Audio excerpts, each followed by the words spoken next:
So I just got back from an activation in the park and I'm ready to upload my log to the POTA website. But how do we do that? Let's take a look. This is Ham Radio.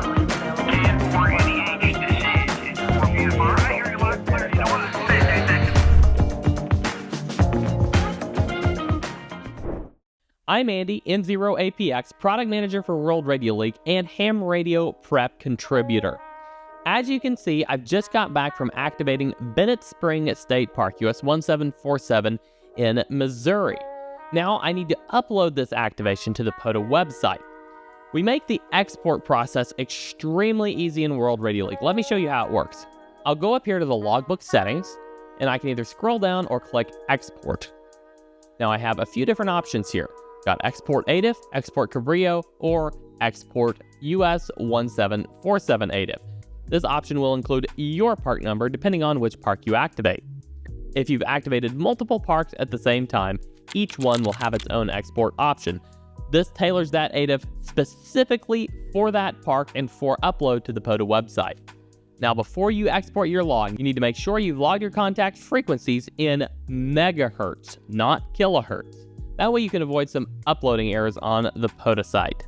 Another thing just to keep in mind is that you don't have to log park-to-park contacts. The POTA site takes logs from each operator and compares them with each other and assigns park-to-park contacts automatically. We'll take a look at that a little bit later in the video. Let me go ahead and click Export. And now I've downloaded the ADIF file. Now I'm going to go to the POTA.app website. I'll go ahead and sign in.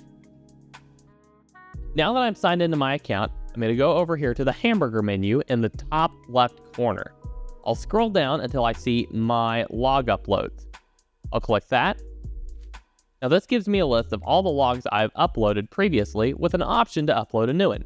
You can either drag and drop an ADIF here or click it in order to open a file picker. Now that I have my ADIF selected, it gives me all the information about that ADIF. The QSOs happened on January 13th at Park US 1747 in Missouri on CW, and there were 10 contacts. Now you have to agree to a couple things and take note here because you cannot modify your logs after they've been uploaded. So make sure that you have everything accurate before you submit your log.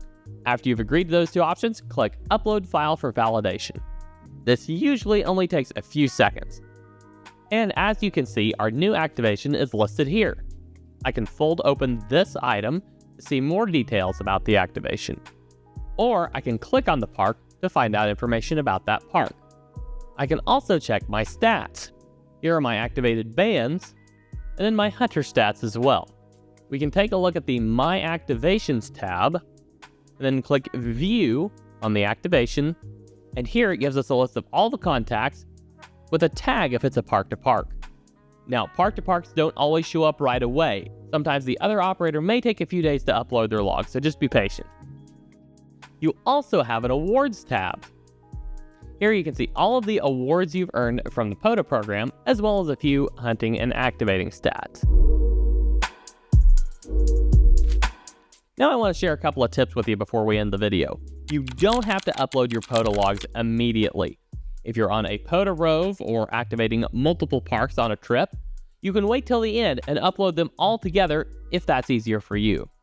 Also, be sure and look at your stats within World Radio League's activities page. There's some really cool information there as well.